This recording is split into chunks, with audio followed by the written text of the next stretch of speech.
I live in a rural area. How can I find enough gunsmithing work?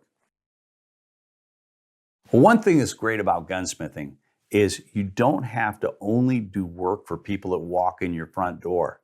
You literally can have guns shipped to you from all over the country to do the work. And if you specialize, that's exactly what will probably happen. And you'll make even more money the more focused your specialization is. So if you do restoration work, people can ship the guns in from all over for you to do that.